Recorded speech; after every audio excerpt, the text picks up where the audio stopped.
우 박사님께서 이제 저희 두 번째 강의를 해주시겠습니다. 여기 아까부터 이 선언을 좀 언어 어떤 선동에 의해가지고 대단한 것처럼, 그리고 유엔이 이것을 갖다가 막 다승인하고 이걸 안 따르면 안 되는 것처럼 하는데 이것이 참 잘못 알려지는 것입니다. 그래서 어떤 것이 잘못된 건지 여러분 드시고 한번 이 강의 듣게 되시면은 진짜 물을 딱 치면서 그동안 소모했구나라는 것을 진짜 아시게 될 시간입니다. 많은 분들이 이 강의를 들으시고 또 반복해서 들으셔서 올바른 이런 정책과 또 개념이 세워지기를 바랍니다. 우리 유정호 박사님 나오실 적에 큰 박수로 받아주십시오.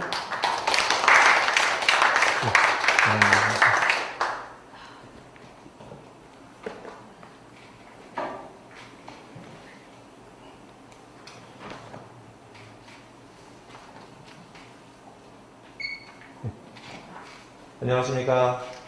네. 방금 소개받은 유정호입니다. 저는 지금 직업은 교도관입니다. 여주에 있는 소망교도소에서 근무하고 있고요. 사실 제가 평생 교도소에서 일을 볼 거라고는 한 번도 생각해 보지 않았는데 하나님의 인도하심은 참 신묘막직해서 소망교도소에서 일한 지 올해로 7년째 됐고, 그 전에는 2009년부터 14년까지 미국 동부 워싱턴 DC 인근에서 우리 교민들, 영어를 모르고 또 법 때문에 좀 어려움에 처한 교민들을 돕는 사역을 좀 했었고요. 그 전에는 2003년부터는 이제 한동대 로스쿨에 있을 때 포항하고 경주 중심으로 한국에 오신 외국인 근로자들, 한국말을 모르고 또 한국법을 몰라서 좀 많이 어려움을 겪으신 그런 분들을 좀 돕는 사역을 했습니다. 오늘 제 이야기를 조금 더 드리는 것이 오늘 강의 전체적으로 도움이 좀 될 것 같아서 제 이야기부터 좀 시작을 하려고 하는데요. 저는 뭐 이거저거 했습니다. 한국법, 국제법, 미국법 전공했고요. 지금 2003년부터 에드보키 코리아 회원으로 활동을 하고 있습니다. 저는 제가 하는 활동을 좀 한마디로 요약하자면 법문화 사역이다, 법문화 선교다, 저는 그렇게 스스로 이야기를 하고 있는데, 외국인, 해외 교민, 지금 수용자, 이렇게 세 가지 좀 구별되는 그룹의 이제 분들을 섬기고 있습니다. 구별되긴 하는데 굉장히 공통점이 있습니다. 세 그룹 다 갇혀있는 분들입니다. 제가 교도소 가보니까 외국인들, 또 해외 교민들이 말과 또 문화와 제도라고 하는 틀 속에 갇혀 있었구나. 그래서 두 그룹을 섬기면서 터득했던 노하우가 그대로 교도소에서 적용되는 것을 보면서 제가 아까 말씀드린 왜 하나님이 여기다 인도하셨을까, 이 궁금증이 좀 풀리기도 했었던 그런 때가 있습니다. 그래서 2018년에 교정학으로 박사를 하고요. 그때 회복적 정의라고 하는 것을 주제로 논문을 썼습니다. 그리고 지금은 양평에 있는 아시아연합신학대학원에 이제 MDB 1학년으로 지금 재학 중에 있습니다. 에드보키 코리아가 어떤 단체인가 유명진 소장님께서 좀 설명을 해달라고 하셔서 잠깐 좀 짧게 소개를 드리자면, 에드보키 코리아는 에드보키 인터내셔널이라고 하는 전 세계 기독 법률가 연합의 이제 한국 지부입니다. 에드보키 인터내셔널은 미국의 CLS라고 1970년대부터 시작된 기독 법률가 운동의 해외 선교 부분인데, 거기에 이제 처음 총대이셨던 사무엘 에릭슨 변호사님이 2000년대 초반에 이제 한국을 들려서 몽골로 가시다가 그때 인천공항에서 이제 이 사랑의 교회 법조성교회 멤버들을 만나시게 되면서 이제 에드보키 코리아가 설립이 됐고, 2003년에 내가 이제 한동대 로스쿨에 1학년으로 들어갔을 때 그때 그분들이 오셔서 우리가 에드보키 코리아라는 것을 시작하려고 하는데 같이 학생들도 참여하면 좋겠다 하셔가지고 그때서부터 이제 계속 활동을 해왔습니다. 이용훈 전 대법원장님, 그 다음에 전용태 장로님, 경수근 변호사님, 지금은 신동성 목사님께서 총재로 활동하고 계시고, 핵심은 전 세계 한 3만 5천 명쯤 되는 기독 변호사 연합을 통해서 종교의 자유, 각국의 또 전 세계적인 종교의 자유를 보장하고 확대하는 그런 노력을 국가별로 또 연합을 통해서 이루어가고 있습니다. 에드보키 코리아 활동에 여러 가지가 있긴 한데, 저는 그 중에서 법문화 사역으로 주로 이제 우리나라에 와 있는 외국인들 또 해외에 있는 교민들을 좀 돕는 일을 했었는데요. 그 이야기부터 좀 시작을 해보겠습니다. 주로 제가 했었던 일은 뭐냐면 번역입니다. 예를 들면 이제 저한테 클라이언트가 옵니다. 뭔가를 들고 옵니다. 외국인 분들 같은 경우에 한글로 써 있는 것이겠죠. 이 텍스트가 뭔지, 이 문서가 뭔지를 잘 모르세요. 그러면서 그거를 제가 설명을 해드려야 되는데, 그때 이제 한국 로스쿨에 그 나라에서 온 유학생이 있습니다. 그럼 제가 한국 법과 문화를 영어와 미국 법으로 통역을 해주고, 그리고 그 친구가 다시 그 나라 말로 다시 번역을 해서 전달해 주는 거죠. 두 번 통역을 거치긴 하지만 한국에서 한국 사람들이 느끼는 어떤 법적인 감정과 느낌과 또 그 문서가 갖고 있는 중요성이 이제 그 나라 맥락으로 연결이 되도록 그렇게 활동을 해왔었습니다. 그래서 주로 제 사역의 중심은 뭔가를 갖다 주면 이게 뭐지? 이를 잘 분석해서 그분한테 다시 설명을 해드리는 그런 일입니다. 번역이라는 단어를 그 국어사전에 찾아보면 이렇게 되어 있습니다. 어떤 언어로 된 글을 다른 언어의 글로 옮기는 것이다. 보통 우리 직역, 의역 이렇게 얘기를 하죠. 직역은 보시는 것처럼 외국어로 된 말이나 글을 단어 하나의 의미에 충실하게 번역하는 것. 단어를 그대로 옮기는 것이고, 의역은 단어 구조 그렇게 중요하지 않고 뭐가 전달하고자 하는 뜻인가. 그 뜻 중심으로 텍스트를 좀 자유롭게 번역하는 그런 방식입니다. 그러나 어쨌든 직역이든 의역이든 중요한 것은 말이 뒤집히지 않도록 잘 살피는 게 되게 중요합니다. 이 역이라는 단어를 잘 보시면 나중에 그 조선시대 때 역관이라고 하는 관리가 있었는데 그 역관이라는 관리가 이제 통역을 하는 사람이죠. 말 잘못 전하면 큰일 납니다. 지금도 뭐 트럼프 대통령하고 김정은하고 대화할 때 그 통역한 사람들이 사실 굉장히 중요한 역할을 많이 했죠. 트럼프 대통령 통역관 여담이지만 트럼프 대통령 그 통역관이 워낙 트럼프 대통령이 말을 세게 해가지고 이거 어떻게 전달해야 되나 되게 고민했다는 그런 신문기사도 종종 올라오는 것을 봅니다. 어쨌거나 직역을 했든 의역을 했든 말이 뒤집히지 않도록 정확하게 그것이 전달되도록 살피는 것, 그것이 저에게 굉장히 중요했는데요. 근데 이건 일반적인 번역이고 저에게 맡겨진 법문화 사역의 특징은 그 텍스트가 법적인 거라는 뜻입니다. 그러니까 왜 법적인 것이 중요한가? 그 텍스트를 갖고 오는 분한테는 그 문서가 굉장히 중요할 수 있습니다. 그 분이, 만약에 외국인 같은 경우에는 이 문서 때문에 추방당할 수도 있고, 또 어떤 경우에는 그 재산이 압류당할 수도 있고, 뭐 굉장히 이 인생에 있어서 중요한 어떤 그 결과가 걸려있는 문서일 수가 있는 것이죠. 그러다 보니까, 물론 스트레스도 많지만, 그것 때문에 좀 더 꼼꼼히 책임감 있게 자세하게 들여다봐야 되는 그런, 제 역할이 있었습니다. 그러다 보니까, 하나의 습관이 들었는데, 그게 뭐냐면, 제가 말하는 말을 듣는 그 상대방이 다른 문화권에 있다는 걸 꼭 인식을 해야 됩니다. 그래서 일단 그분이 갖고 온 텍스트가 어떤 내용인지, 이게 뭔지를 일단 해독을 해야 되고, 그걸 제 안에서 체화를 해야 되고, 그리고 이걸 형식과 내용과 관계없이 메시지로서 전달을 좀 해줘야 되는 그런 필요가 있었습니다. 예를 들면 미국에 있는 교민들 같은 경우에 우리나라는 통지문 같은 게 딱 양식을 갖춰서 나오죠. 근데 미국에서 통지문은 대부분 다 편지 형식으로 나옵니다. 편지 형식으로 나오다 보니까 이게 무슨 말인지를 잘 모르시는 분들이 굉장히 많아요. 법률적인 문서인데도 다 글로 돼 있다 보니까 영어를 못한다는 얘기는 결국 법에서 소외된다는 얘기입니다. 그리고 한국법은 설명이 안 되고 대부분 다 표로 나옵니다. 그러다 보니까 그 표를 가지고 말로 풀어주지 않으면 또 이분들이, 외국분들이 이해를 못해요. 그런 문화적인 차이가 있습니다. 제가 한번 이게 무슨 말인가 한번 예를 한번 들어보겠습니다. 제가 폴라라이제이션이라고 하는 단어를 만났습니다. 일단 해독을 해야 됩니다. 첫 번째는 사전을 찾아보겠죠. 이렇게 나옵니다. 편광이라는 단어입니다. 전자기파가 진행할 때 팔을 구성하는 전기장이나 자기장이 특정한 방향으로 진동하는 현상. 읽어도 무슨 말인지 모르시죠? 저도 잘 모릅니다. 좀 더 찾아봅니다. 이런 그림이 나옵니다. 직선 평광, 원 평광, 타원 평광, 뭐 더 모르겠습니다. 좀 더 찾아봤습니다. 이렇게 된대요. 이게 무슨 말인지 모르겠습니다. 근데 이렇게 저렇게 제가 이제 리서치를 해보니까, 이게 제 안에 체화되는 게 있었어요. 이게 뭐냐면, 편광은 한마디로 쉽게 말하면 이거구나. 눈부심이더라고요, 눈부심. 그러니까 도로면에 이렇게 반사돼가지고 오는 빛, 물 표면에 반사돼서 오는 빛, 그게 편광이더라고요. 그러니까 우리 일상용어로 바꾸면은 눈이 부신 거예요. 눈이 부셔서 대상이 잘 안 보이는 거죠. 저는 그래서 이것을 갖고 온 문서, 폴라라이제이션을 갖고 온 분한테 이렇게 메시지를 전합니다. 선글라스가 필요하다고. 편광을 설명해 봐야 필요가 없습니다. 그렇죠? 지금 저분한테 필요한 거는 선글라스일 수 있는 거예요. 이게 뭔데요? 이렇게 물어보면 이거 끼면 이렇게 돼요. 이게 설명을 하는 거죠. 편광 선글라스를 끼기 전에는 왼쪽입니다. 근데 편광 선글라스를 끼고 나면 오른쪽이 보입니다.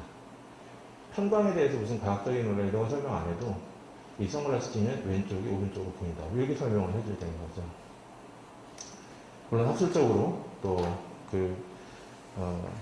좀 깊이 있게 뭔가를 다뤄야 되는 그런 수준이라기보다는 커뮤니케이션이 굉장히 중요한 의미가 있습니다. 사실 제가 좀 장황하게 제 이야기를 좀 했던 이유는 오늘 그 미국 야카르타 프린시플스라고 하는 그 문건 도대체 이 문건이 뭐냐를 놓고 이제 3주 동안 3달 동안 좀 같이 시리즈로 강의를 기획하신 것 같은데 그 첫날 사실 오늘 저는 둘째 딸 강사였었는데 첫 딸을 갑자기 땡겨져서 이렇게 부르심을 받았는데 도대체 이게 무슨 뜻일까? 오늘 무슨 얘기를 해야 될까 고민을 하다가 이 말씀을 좀 드려야겠다. 어떤 말씀이냐? 야카르타 프린시플스라는 텍스트가 어떤 속성을 갖고 있고 그 메시지는 뭐고 그 문제점은 뭐냐? 이걸 좀 올라가서 얘기해보자. 이게 제일 중요한 부분 같아요. 물론 이제 우리 이소장님께서 저한테 부탁하신 주제가 있긴 하지만 굉장히 복잡합니다. 뭐 법적으로 어떻게 됐고 설명하고 뭐 이렇게 말씀을 드려도 이 1시간 동안에 설명도 다 할 수 없을 뿐더러 그리고 3달 동안 이 요기야카르타 원칙을 중심으로 한번 말씀을 좀 나눠봐야 되는데 그 초반에 제일 중요한 게 뭘까? 큰 그림을 이해하시는 것 같아요. 그래서 오늘 그 강의 목적은 야카르타 프린시플스라고 하는 텍스트. 그러니까 여러분들이 저의 클라이언트가 됐다고 생각하고 지금 저한테 야카르타 프린시플스라고 하는 이 텍스트를 주셨다고 생각하고 강의를 좀 준비를 해봤습니다.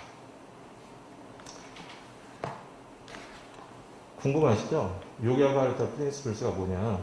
제가 실물을 좀 갖고 왔습니다. 그냥 뭐 이렇게 저렇게 많이 보도는 되고 있긴 하지만 요 A4 사이즈보다 작아요. 아마 지금 제가 A4에다가 인쇄를 해서 그런데 요 안에 보시면은 요 정도 사이즈로 인쇄가 되어 있거든요. 그리고 길어봐야 한 30페이지가 안 됩니다. 요게 2006년 11월인가에 처음 한번 나왔고 한 10년쯤 있다가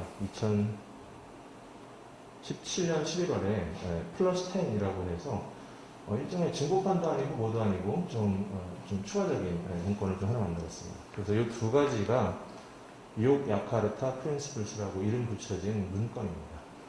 이 이야기인 거죠. 그리고 제가 성과인을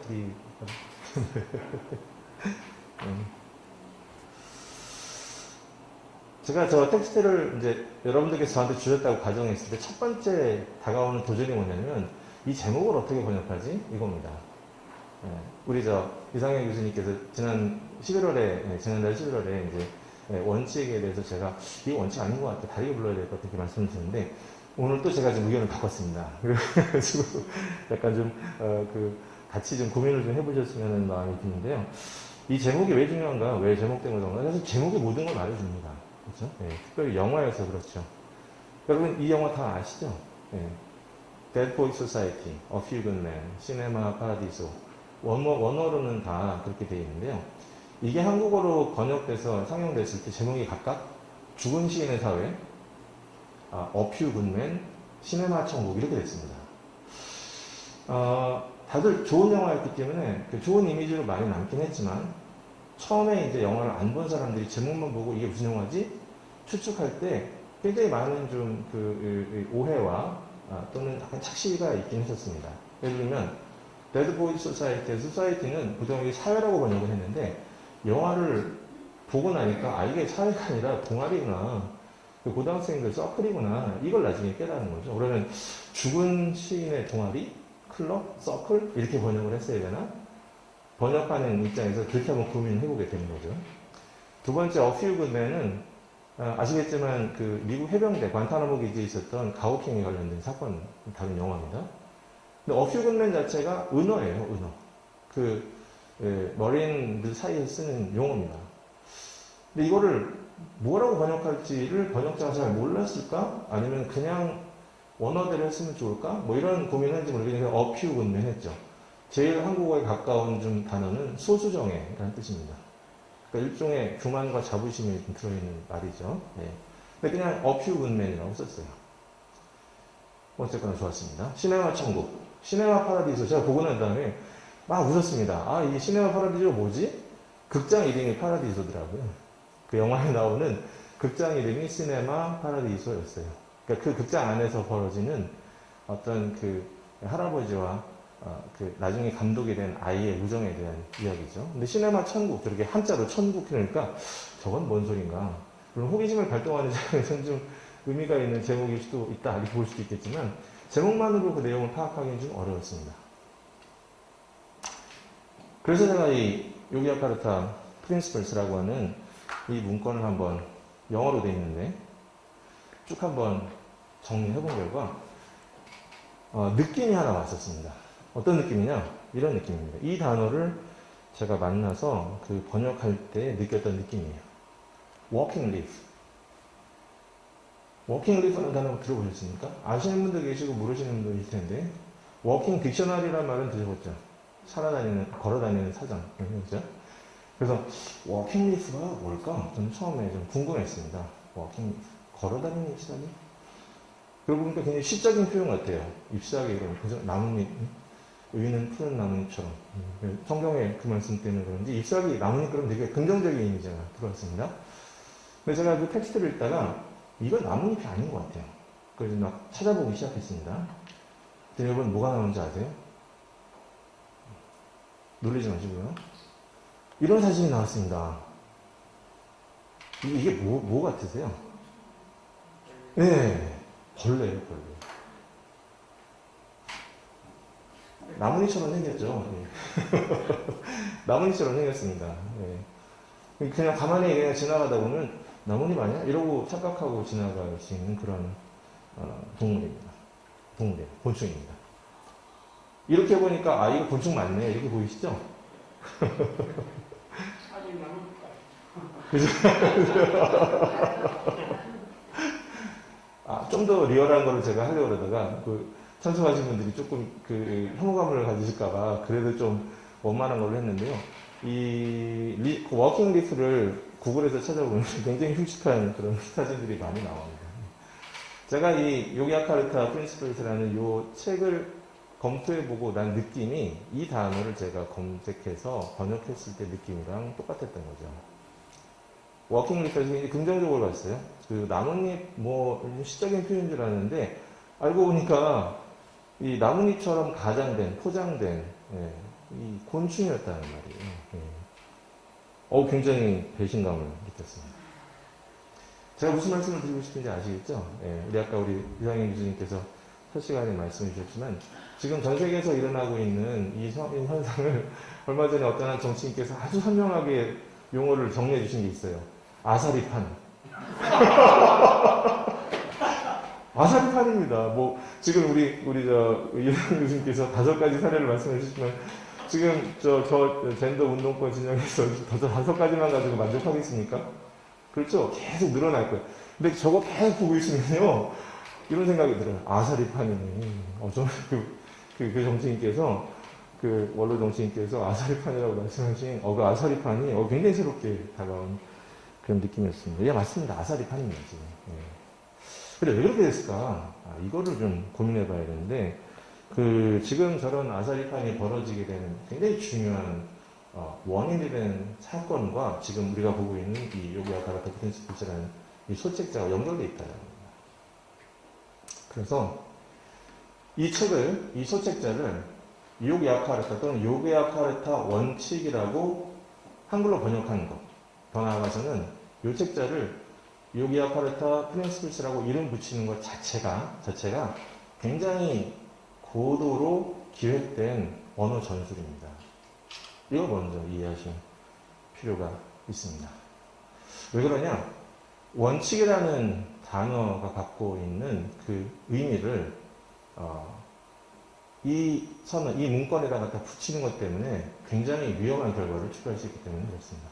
원칙이라는 단어를 그 국어사전에서 찾아보면은 어떤 행동이나 이론 따위에서 일관되게 지켜야 하는 기본적인 규칙이나 법칙 이렇게 되어 있습니다.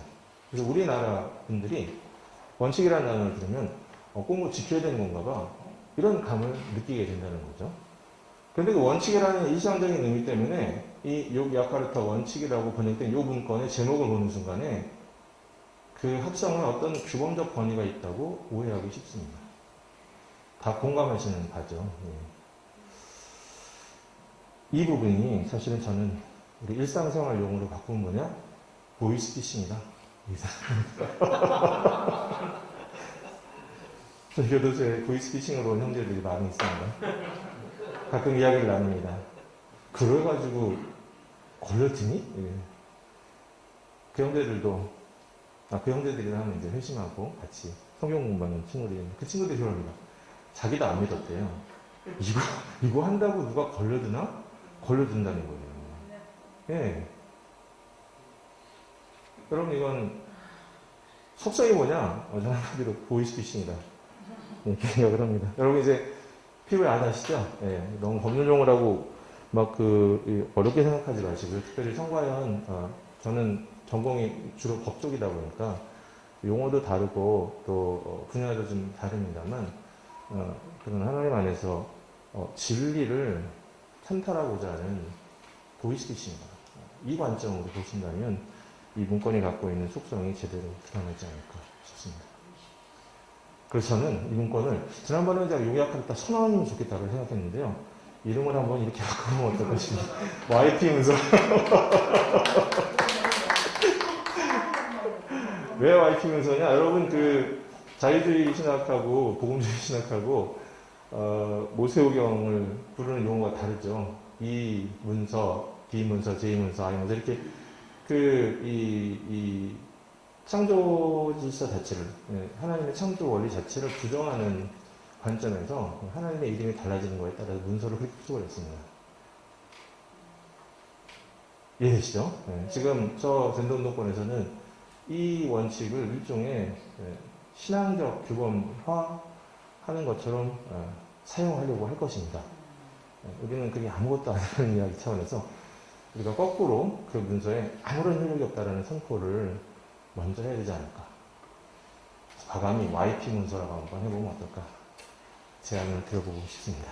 얼마나 받아들여질지는 우리 이상현 교수님께서 글 쓰실 때 이렇게 써주시면 어떨까. 이건 절대 법적인 문제가 아니고요. 이데올로기적인 언어 투쟁의 문제예요. 아시겠지만 공산주의권에서는 막시스트들은 언어가 굉장히 중요하다는 걸 알고 그 언어를 가지고 인간을 통제하는 방법을 쓰고 있죠. 그겁니다. 그 사실을 우리가 깨닫는다면 이 문건이 갖고 있는 속성과 위험성을 같이 공감하실 수 있을 것 같아요. 자, 이제 많이 따라오셨죠? 그래서 제목을 제가 오늘 강연 제목을 지금 말씀드립니다. YP 문서의 국제법적 허구성과 국내 수용의 문제점. 아까 우리 이명준 선생님께서 오늘 강의 제목이 뭐예요? 이렇게 말씀하셨는데 제가 지금에서야 말씀을 드립니다. 왜 말씀을 드리느냐? 제가 요기야카르타 원칙이라고 말해버리면 김이 세요. 그래서 YP 문건이라 YP 문서라고 한번 이름을 붙여보면 어떨까 싶습니다. 자, YP 문서의 정치가 도대체 뭐냐? 일단 정의를 내려보고 시작하죠. 이건 제 의견이니까 바뀔 수도 있고 또 의견이 덧붙여질 수도 있고 오늘 성과연 모임에서 또 좋은 아이디어가 나올 수도 있을 것 같습니다. 자, 한마디로 동성애 독재 실현을 위한 문화 막시즘적 투쟁도구다. 속성은 그거고 뭐냐? 국제 동성애 인권을 얻는 것. 저는 젠더 운동권을 이렇게 한번 써볼까 하는데요. 자신들의 이념적 아젠다를 실현하기 위해서 유엔과 인권법 체제를 숙주 삼아 기생충이라는 소리죠. 숙주 삼아서 각국 관할권 속으로 동성애 독재를 제도화하는 데 필요한 구체적인 공격 좌표들과 세부 전략들을 국제인권주범처럼 가장해서 만든 정치적 선물입니다. 왜 아사리판이 된지 아시겠죠? 공격 좌표이기 때문에 그래요. 공격 좌표라는 말 많이 쓰시잖아요. 그렇죠? 뭐 누구 링크 하나 가지고 하면 거기서 막 떼거리로 갔다가 막 문자 폭탄 날리고 뭐 이런 행태들이 다 어디서부터 나오냐? 공격 좌표이기 때문에 그렇습니다. 이 원칙이라고 번역되는 이 책자들, YP 문거 문서의 내용들을 보면은 다 어디를 공격할지를 세세하게 참 열심히 연구를 해놨어요. 네. 그러다 보니까 이게 입법, 사법, 행정, 교육, 뭐 말할 거 없이 싹 다 그렇게 다 오염이 돼버렸습니다. 그러니까 여러분 어디서 어떻게 싸워야 될지 전선이 없어져 버린 거예요. 그래서 아사리판이 됐다는 뜻입니다. 여러분 이렇게 오는 부분들 이렇게 보시면 이것도 문제고 저것도 문제고 막 이게 도대체 뭐지 이런 느낌이 드시잖아요. 예.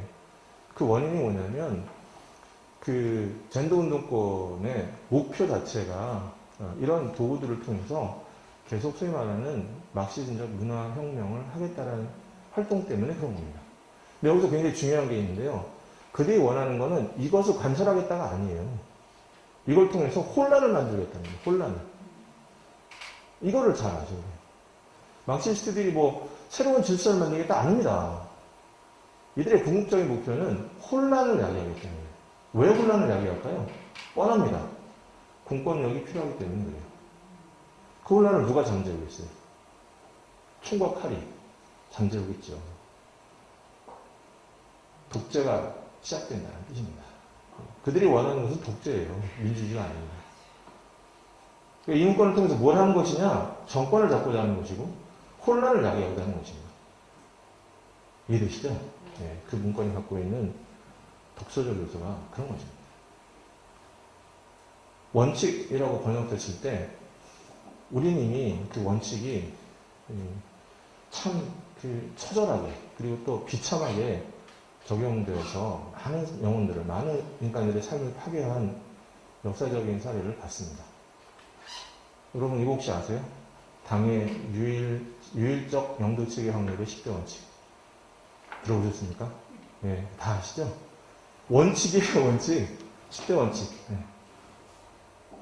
북한에서 이 김일성 주체사상을 생활의 각 분야로 퍼뜨리기 위해서 만든 작은 소책자입니다. 모택동의 소홍책, The Little Red Book, 붉은 책. 모택동 어록집이나 마찬가지죠. 그거를 10대 원칙, 10대 명처럼 만들어서 이걸 가지고 전체적으로 사회 통제를 하고 있습니다. 여러분 이 문건이, YP 문건이 뭘 하자고 하는 건지 좀 감이 잡히시나요? 그런 거예요. 제가 보기엔 그렇습니다.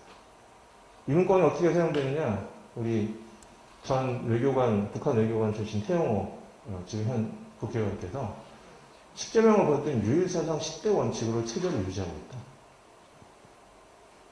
예전에 그 86 아시안 게임 때 김정일 초상화가 비해져졌다 그래가지고 예쁜 여학생들이 막 눈물을 흘리면서 막 10대 원칙이 들어갔기 때문에 그렇습니다. 아시겠지만 초상화가 비해져지면 안 된다는 거예요.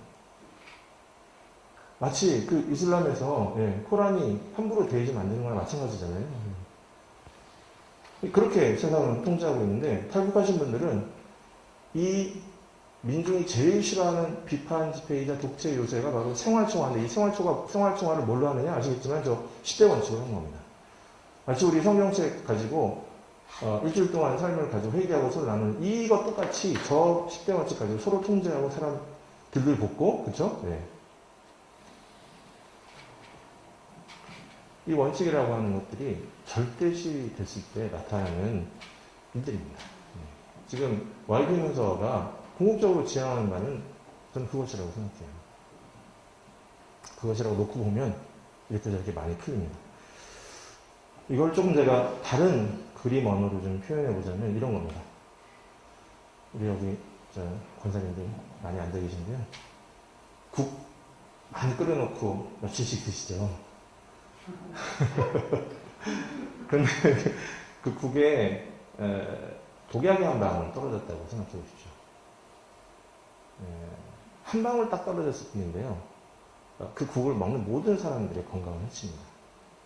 지금 그 YP 문서가 하려고 하는 게 뭐냐면요. 이 국그릇의 이름은 국제인권법, 유엔법이라고 하는 국그릇입니다. 굉장히 잘 만들어졌어요, 지금까지. 여기다가 독약 한 방울 넣어가지고 이미 잘 먹고 있는 식구들 건강을 다 해쳐버리겠다. 그겁니다. 쉽게 말씀드리면. 그거예요. 그러니까 유엔과 국제법 인권보호 체제를 독스프로 만들어버리는 독약 한 방울이다. 네, 요겁니다. 네. 왜 그런가? 아까 우리 원장님 질문해 주신 유엔에 관련해서 잠깐 설명을 좀 드리면 이해가 좀 쉬울 것 같은데요.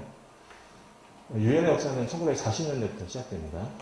사실 그때는 2차 대전이라고 하는 굉장히 그 비극적인 역사적 현실의 반동으로 유엔 체제가 나왔죠. 그래서 50년대, 60년대 쭉 지나면서 냉전 시대 때는 그 인권이 그렇게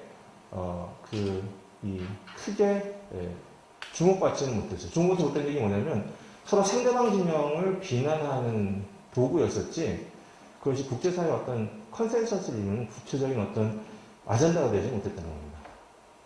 요 시기에 스탈린이 엄청난 사람들을 죽였죠. 중국도 그랬고, 뭐 북한은 말할 것도 없고.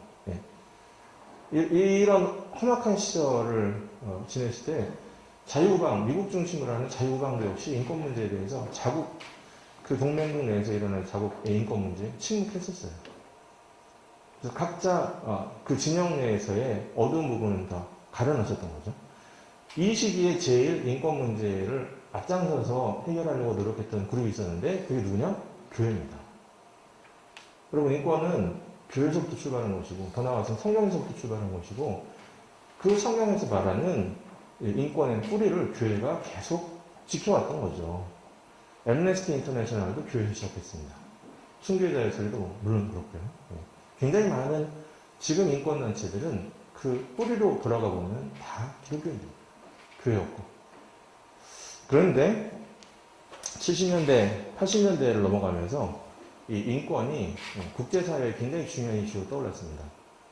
미국의 카터 대통령이 취임하면서 전 세계적으로 인권이라는 이슈를 가지고 다른 나라 내정에 간섭하기 시작했어요. 우방, 적방 가릴 거 없이 공산권이든 우리나라도 박정희 대통령이랑 인권 문제 때문에 굉장히 갈등을 빚었던 때가 있었죠. 그러니까 그 카터 대통령 때부터 전 세계적으로 인권이라는 문제가 외교 문제라는 얘기는 딴 얘기는 딴 나라 내정을 간섭하는 이유가 됐다는 겁니다.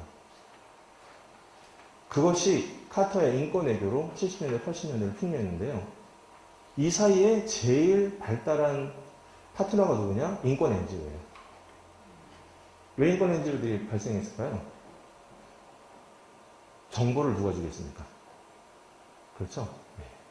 그러니까 국경을 넘어서 인권이라는 화두로 국내에 있는 NGO가 미국 카터 대통령을 만나고 이런 일이 벌어지는 거예요. 그러니까 NGO를 통한 인권의 이 확대가 80년대, 90년대를 통해서 급성장하게 되는 거죠. 그래서 이 90년대를 넘어가면서부터는 인권이 전 세계적인 화두이자 시민사회의 화두가 되는 거예요. 제가 말씀드린 스프, 아까 말씀드린 잘 만들어진 스프라는 게 그런 겁니다. 그 국그릇에, 잘 만들어진 국그릇에 지금 동성애자들이, 동성애 인권화 운동, 젠더 운동본들이 숟가락 얹어 넣었다는 거예요. 90년대부터. 90년대 왜 그런 일이 벌어졌는가? 90년대 소련이 망했죠. 90년대가 시작되면서. 그러니까 공산권에서 약간 다운됐습니다. 전략을 바꾸자. 지금 옛날 방식으로 안 되겠다. 그럼 어떻게 하지? 카터 대통령이 저런 걸 했다던데. 우리 하면 되잖아. NGO 만들어가지고. 아시겠죠? 지금 교회 중심으로 서방에 있는 인권의 많은 기관들이 했었던 그 방식을 그대로 차용해서 동성애 기관들도 숟가락 올려놓고 거기다가 독약 한 방울 딱 떨어뜨려가지고 자기네들 판으로 만들어버리겠다. 이게 아사리판이 된 이유입니다. 근본적으로. 이번 자리는 폼으로 갖고 왔습니다. 유엔에 여러 가지 기관들이 있는데요. 많은 기관들이 있죠. 굉장히 많은 기관들이 인권에 관련된 직접적으로 간접적으로 그런 기관들입니다. 인권이 여러분 단순히 어떤 그 인간의 존엄성 이런 얘기가 아닙니다. 돈의 문제예요. 돈의 문제. 뭐라도 하나 만들어서 펀드 따가지고 자기 일자리 만드는 거. 여러분 인권을 굉장히 고고하게 생각하면 실족합니다. 인권운동가들이 왜 이율배반적인 문제를 태도를 보이느냐? 인권운동가들이 그 도움 받는 사람들을 돕는 자라고 생각하기 때문이에요. 저도 갇혀있는 심리에 있는 분들을 많이 만나보지만 여러분 돕는 자가 아닙니다. 갑이에요. 갑. 돕는다고 하지만 갑질하는 겁니다. 도움 받는 사람들이 인지게 되는 거예요. 정말 영혼을 사랑하고 그 영혼의 회복을 위해서 움직이는 분들은요, 돕는 분들한테 욕을 먹어도 모욕을 받아도 참지요. 그러나 인권을 밥벌이로 생각하는 사람들은 그 도움을 받는 사람들이 도구일 뿐입니다. 저도 현장에서 많이 돕는다고 생각했다가 돕는 게 아니구나. 돕는 게 아니더라. 그냥 하나님 보고 가는 거지. 돕는다고 생각하는 순간 저도 모르게 갑질을 하고 있는 제 자신을 발견하게 되는 거죠. 요게 유엔에 돈 많이 내는 나라를 국가 순서로 축구공천을 만든 겁니다. 미국도 시작해서 일본 뭐 등등등. 이 나라들의 시민단체들이 좌경화될 거라면 유엔도 좌경화될 거라는 거예요. 왜? 네, 그동안 유엔이 시민사회 중심으로 해서 최소한 인권에 관련해서는 엄청나게 많은 이야기를 할 수 있는 통로가 만들어졌기 때문에 그렇습니다. 물론 그 사람들이 한 얘기가 무슨 법적인 효력이 있거나 그렇진 않아요. 그러나 전 세계적인 여론을 만들어내는 부분에 있어서는 상당히 효과적인 상황이 된 것이죠. 아시겠죠? 유엔과 동성애를 정리하면 대략 이렇습니다. 40년대부터 쭉 시작해서 80년대까지는 국제 NGO 급성장을 해서 90년대에 그 미국 정부를 NGO들이 따라했는데 그 모양 그대로 2000년대에 들어와서 젠더 운동권들이 그 방식을 채용한 것입니다. 한마디로 이거예요. 독약 한 방울 탁 떨어뜨리는. 어디에다가? 이런 국제인권법의 각 조문에다가 한 방울 탁 떨어뜨려요. 왼쪽에 세계인권선언이 48년에 처음 만들어진 인권선언의 원조와 같은 문건입니다. 이거 이후에 사회권교약, 자유권교약, 인종차별 펼체, 여성차별, 고문방지, 아동권리 이 6가지 합쳐서 6대 핵심 인권조례라고 합니다. 여기 세계인권선언까지는 도덕적인 효력이고 이 뒷부분은 법적인 효력입니다. 지금도 계속해서 인권조약들이 만들어지기도 하고 또 지역적으로 또 그 기구적으로 만들어지고 있죠. 그래도 역시 국제인권법이라고 하면 여기까지 이 6개 조약을 국제인권법으로 합니다. 여기 빨갛게 표시되는 게 한국이 갈 때는 겁니다. 이거 제가 지금 다 설명드릴 필요 없어요. 이런 상황에 아까 말씀드린 왼쪽 위에 여기다 살짝 독약 한 방울 떨어뜨려 놓는 거, 이게 그들의 전략이라는 것이죠. 그럼 도대체 독약이라는 게 뭔가? 요겁니다.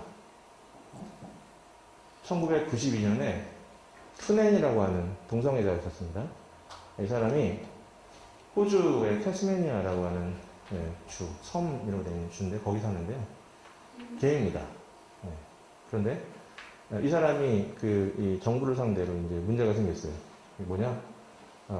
합의에 의한 남성 간 동성애, 동성 간 성행위. 이제 이거를 이제 형법으로 처벌하는데 이 사람이 뭐였냐? 에이즈 무슨 관련된 협회의 회장이었어요. 자기 지위가 그 법 때문에 불안해진다. 그러다가 해고가 됐습니다. 해고가 부당하다라고 이제 이렇게 저렇게 얘기했는데 국내에서는 안 들어주니까 이거를 유엔에 그 국제인권규약 모니터링 기관에다가 컴플레인을 냈어요. 봐달라고 청원을 했는데 그 청원에서 좀 묘한 대답을 받았습니다. 그게 뭐냐? 이런 대답이 하나 있습니다. 여기에 섹스, 성이 to be taken as including sexual orientation, 성적 지향을 포함하는 것으로 해석할 수 있을 것 같다. 요 문장 하나, 요게 방금 말씀드린 그 독약이라고 하는 것의 실체예요. 요 문장 하나를 계속 부풀리고 아까 말씀드린 보이스피싱을 하는 겁니다. 왜 보이스피싱이냐? 이게 법이 아닙니다. 국제조약도 아니고 관습법도 아니고 일반의 축도 아니고 우리 이상희 교수 말씀하신 어떤 국제법에도 해당되지 않아요. 이것을 가지고 계속 끊임없이 국제법에서는 성적 지향이 또 동성애가 법적으로 보호된대 아이도 몰랐지 보호된대 계속 이러고 떠들고 있는 거예요. 자, 이런 현상을 좀 비유적으로 설명하자면 이런 겁니다. 제가 2007년, 8년에 처음 미국 갔을 때요. 굉장히 이상한 얘기를 하나 들었어요. 아, 유정형제, 미국으로 오려면 일단 관광비자로 와. 그래서 3개월 있다가 학생비자로 바꿔. 좀 있다가 H1으로 바꿔 타고, 그러면서, 그 영주권 신청하면 돼. 그게 법이야. 이렇게 얘기하시더라고요. 어떤 분. 그래서 저는, 그런가 보다? 이 생각을 했어요. 참 재밌는 법이네. 관광으로 왔다가, 영주권까지 되네. 근데 만나는 분마다 그게 일종의, 정말 당연히 그렇게 통용되는 법이라고 생각하고 계시더라고요. 그래서 제가 궁금해졌어요. 진짜야? 예. 뭐 법이 어디 있는데요? 좀 보여주세요. 문장을 좀 보여주세요. 했더니 아무도 몰라요. 뭔데? 예. 그래서 제가 물어보다가 지쳐가지고 제가 찾아보고 결심을 했습니다. 찾아보니까 결론이 이런 거였어요. 사건이 하나 있었습니다.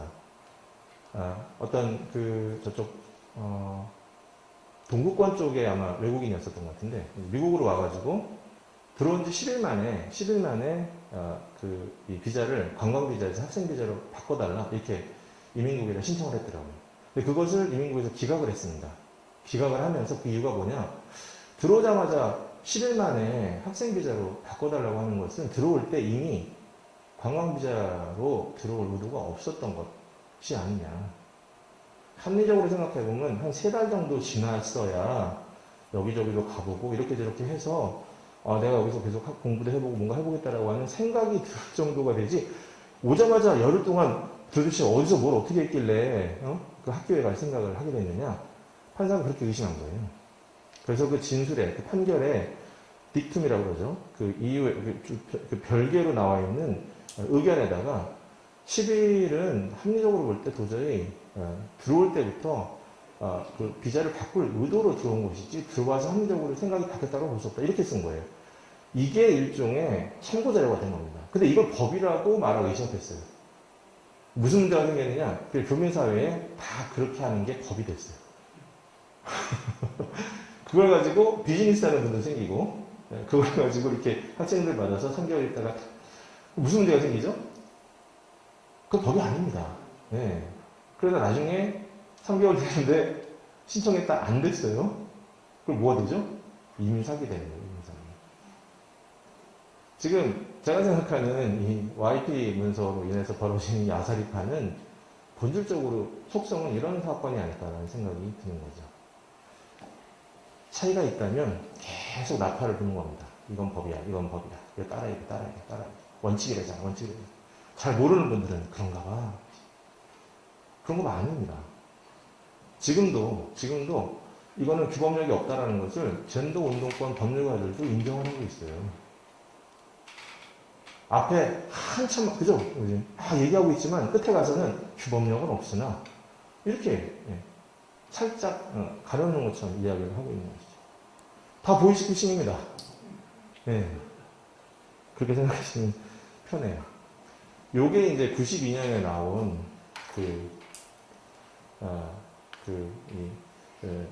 자유권규약의 모니터링 기관에서 만든 의견인데, 이 의견이 2006년 YP 문서 8페이지에 이렇게 슬쩍 들어갑니다. 뭐라고 되어 있냐? International Human Rights Law Affirms. 이 affirms라고 하는 단어 가지고 싹 다 갖고 온 거예요. 아까 말씀드린 그 독그릇 큰 수프 있죠? 거기다 독약 하나 탔습니다. 자, 이미 국제인권법에서 모든 것들을 다 동성애자들을 다 보호해야 된다라고 확인했어 라고 해놓고는 갖고 와서 막 퍼먹이고 있는 거예요. 이 한 문장으로 슬쩍 갖고 와요. 나쁜 책이죠. 네. 그렇게 생각한다면 이게 아사리판이 될 수밖에 없구나. 이게 공감이 될 수밖에 없습니다. 왜 플러스 10이 됐느냐? 비틱 문타폰이라고 하는 태국 무슨 로스쿨 교수가 있는데 이분이 그 첫 번째 그 동성애 동성애 인권 감시관인가? 뭐 하여튼 예. 그 양반이 이제 서울대에 와서 강연한 적이 있어요. 내가 비디오를 봤는데 왜 플러스 10이 나왔습니까? 그때는 생각하지 못했던 게 있다는 거예요. 그때만 해도 동성애자들의 결혼에 대한 부분들에 그렇게 심각하게 생각 안 했답니다. 젠더 운동권 내에서도요, 결혼, 메리지라고 하는 것은 그냥 이성애자들을 따라하기라고 생각해서 수치스럽게 생각하는 그룹도 있습니다. 젠더가 무슨 결혼이냐. 결혼 자체를 파괴하는 거지. 그럼 결혼이라는 단어 쓰는 것 자체가 지금 저 사람들 따라하는 건데, 이거 칭찬이라 해야 될 거냐. 이렇게 말하는 사람들이 있다는 거예요. 그러면서 이런저런 얘기가 10년 동안 모아졌겠죠. 그래가지고 이거를 좀 보완한다기보다는 여기저기서 좀 더 싸워보자라고 해가지고 묶어놓은 게 플러스 10입니다. 2010년에 나와요. 거기에 젠더 익스프레션이라고 하는 단어가 굉장히 많이 등장해요. 젠더 익스프레션이라는 단어가 YP 2006년 문건에는 딱 2번 나옵니다. 그런데 2017년에는 이게 한 챕터, 전체를 따지면 몇십 개가 등장할 정도로 젠더 익스프레션이라는 단어가 굉장히 집중적으로 나오기 시작해요. 그 얘기 뭐냐면 그동안에 요거를 좀 때려잡으면 우리가 길을 타고 살겠구나 이런 걸 발견했다는 뜻이죠. 그래서 지금 현실에 이루고 있는 것입니다. 이제 구조를 이해하셨죠? 그래서 제가 그 나머지 시간에는 이 이야기를 좀 해야 되는데 벌써 1시간이 다 가버렸네요. 어떻게 하죠? 5분만 쉬었다 할까요? 네. 이 부분은 잠깐만 쉬었다가 한 3분만 쉬었다가 다시 하겠습니다. 기재개도 좀 펴시고 잠깐 쉬었다 하겠습니다.